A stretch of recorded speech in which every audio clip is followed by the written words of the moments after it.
bila ditemukan orang saleh dan berilmu, orang saleh dan berilmu, dan ilmunya kredibel, dipastikan menguasai bidangnya, maka jangan hilangkan kesempatan untuk mendapatkan manfaat darinya.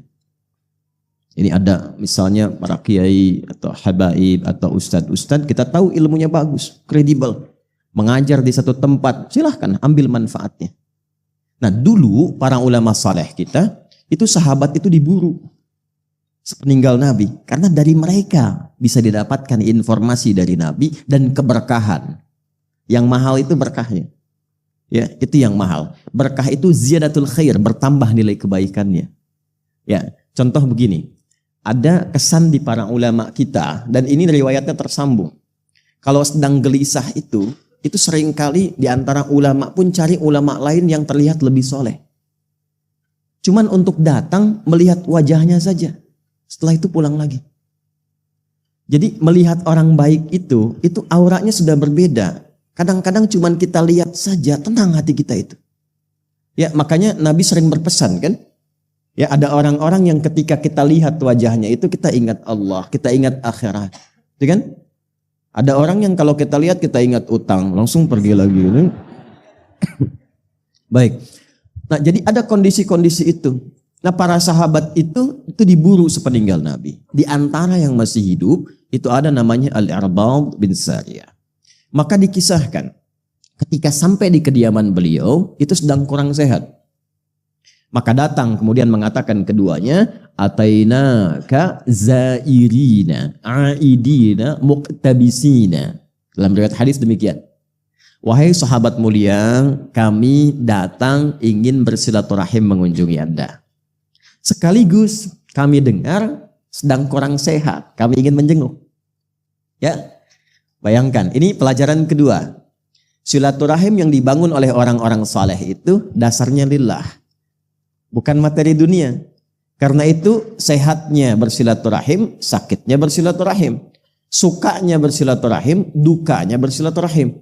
Pelajaran pentingnya adalah jika ingin membangun persahabatan yang baik, yang erat dan kuat, lekatkan nilai persahabatan itu karena Allah, bukan karena materi. Jangan bangun persahabatan dengan harta benda. Ketika harta berkurang, hilang persahabatan. Jangan karena kedudukan. Ketika kedudukan hilang, tuh kaget kan? Ya.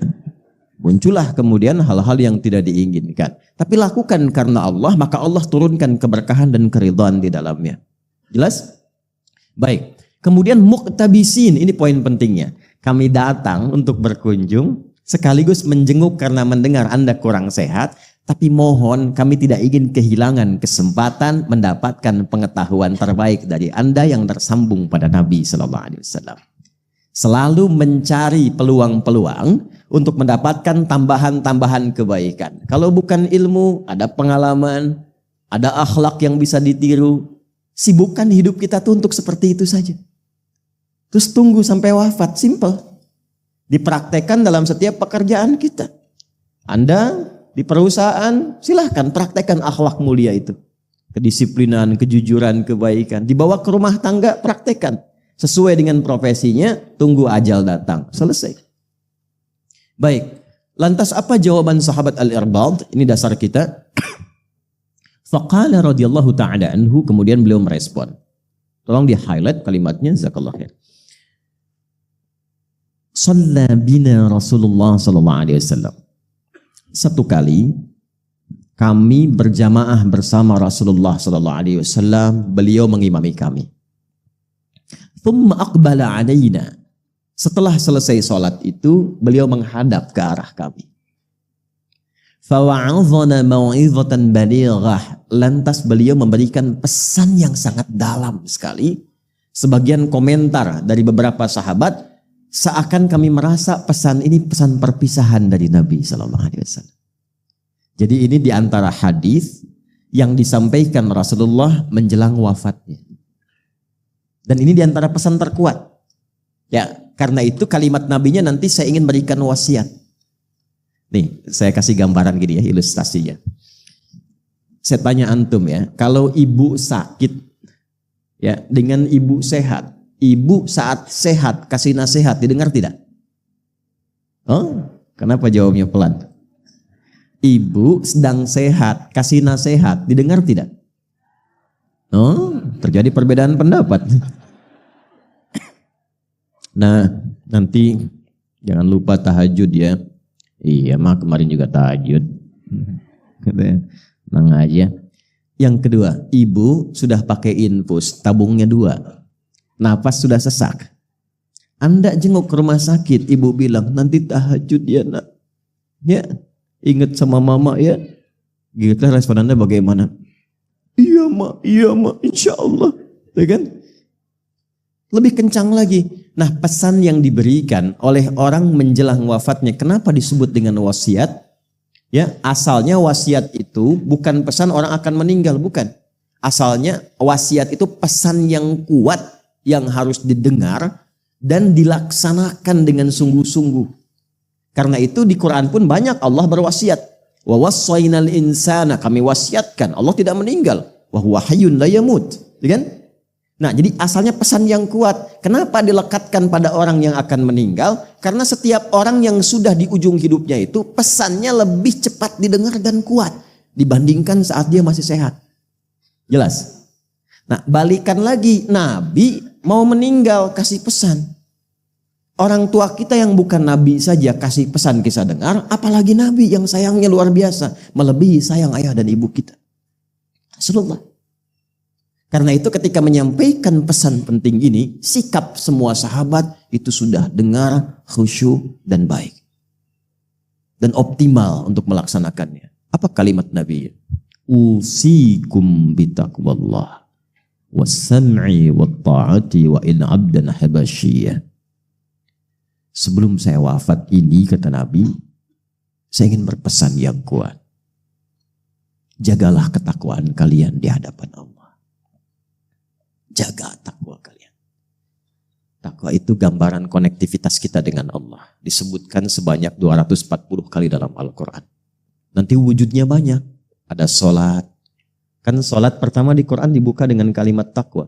Dzanikal kitabu la raiba fihi hudal lil alladzina yu'minuna bil ghaibi wa yuqimunas. Ini kalau pesannya mau simpel, nggak usah terlalu banyak disebutkan. Sebutkan satu kalimat, maksudnya apa? Jaga hubungan kalian dengan Allah. Jaga sholatnya. Jangan sampai nanti saya meninggal, kalian umatku nggak sholat. Ya. Dan itu pesan dasar para nabi. Nabi Yakub itu saat akan meninggal, pesan pertamanya itu konektivitas dengan Allah. Dikumpulkan semua anaknya. Bukan bagi-bagi persiapan warisan. Ya. Yang disiapkan itu adalah kerukunannya dulu. Materi gampang, kalau anak rukun, harta gampang dibagi. Kalau enggak rukun, perpecahan mungkin terjadi. Yang paling penting itu kenal Allah dulu. Karena sifat rukun itu dasar utamanya kenal Allah. Quran surah kedua ayat 133. Am kuntum syuhada'a idh hadara Ya'qub al-maut. Anda pernah enggak dengar kisah ketika Nabi Ya'qub itu di penghujung mautnya? Idh qala li banihi ma ta'buduna min ba'di. Apa yang beliau kerjakan? Beliau undang, ajak anak-anaknya dikumpulkan untuk memastikan setelah wafat kenal Allah apa enggak nih. Ma ta'buduna min ba'di, anak-anakku, sekiranya papa meninggalkan kalian, kembali kepada Allah.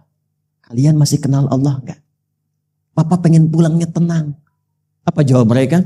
Qalu na'budu ilahaka wa ilaha abaika Ibrahim wa Ismail wa Ishaq ilaha wahidah. Pak, jangan khawatir.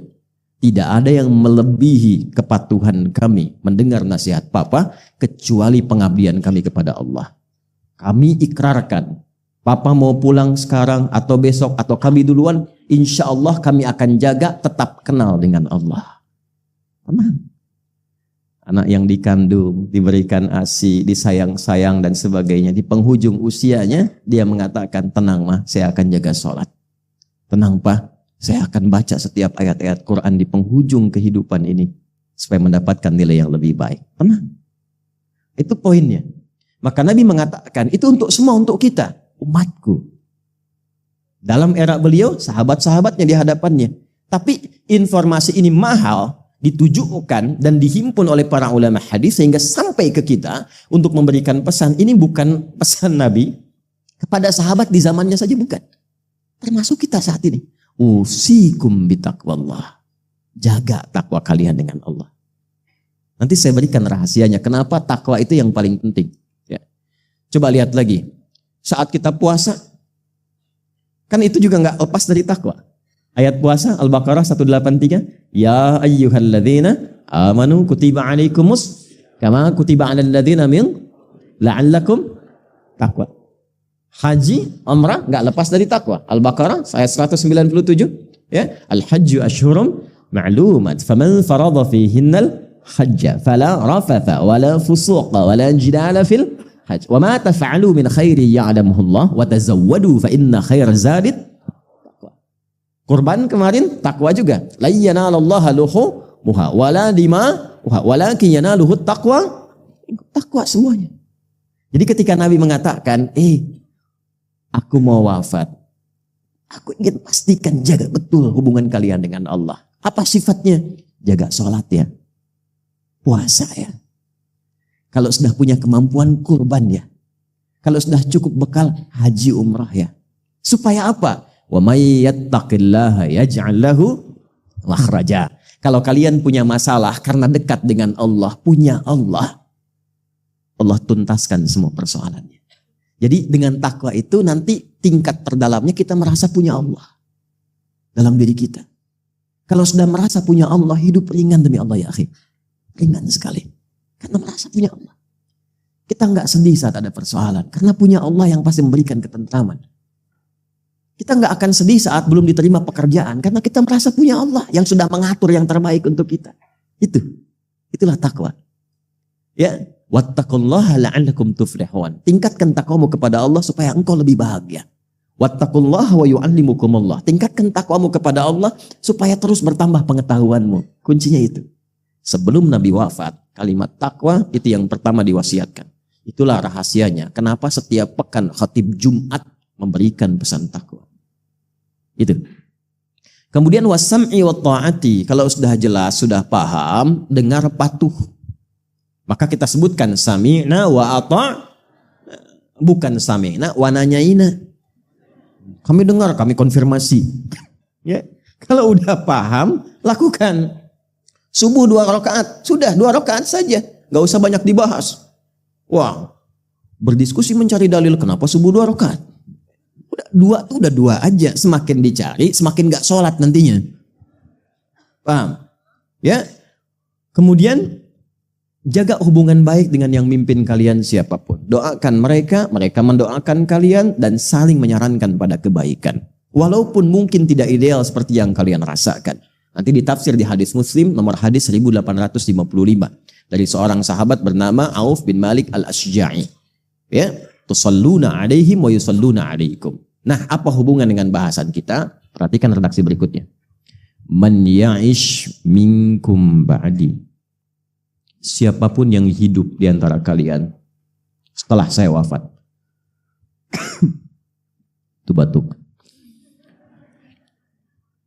Siapapun yang hidup di antara kalian setelah saya wafat. Man itu menunjuk laki-laki, perempuan, dengan semua gender, dengan semua tingkatan lintas sosial. Semua, siapapun. Fasayara fihi ikhtilafan katsira.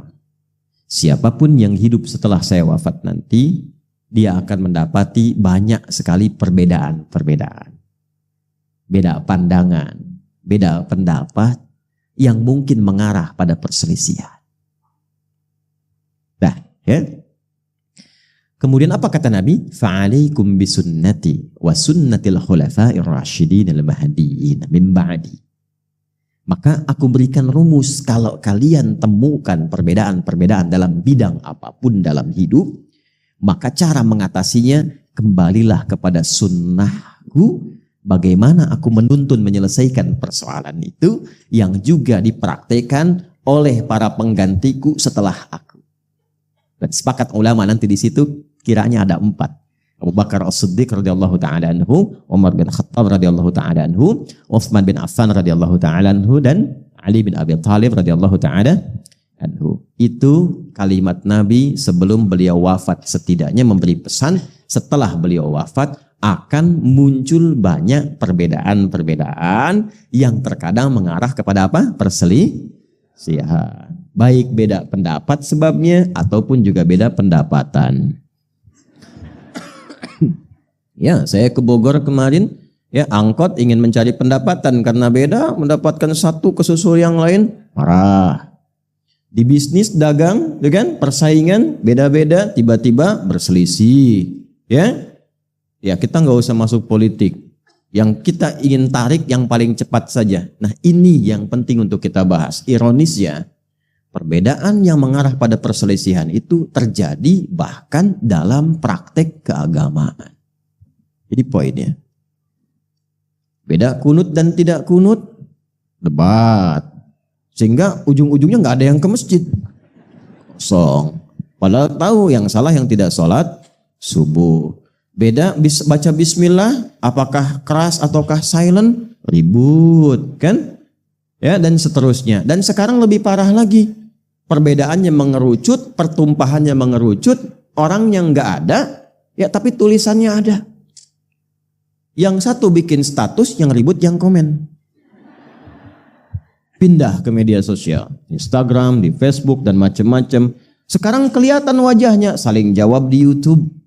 Dan sebagainya muncul. Ternyata 15 abad yang lalu sejak kalimat itu diucapkan, sekarang menemukan momentumnya dan kita harus kembali kepada sunnah Nabi bagaimana menyelesaikan.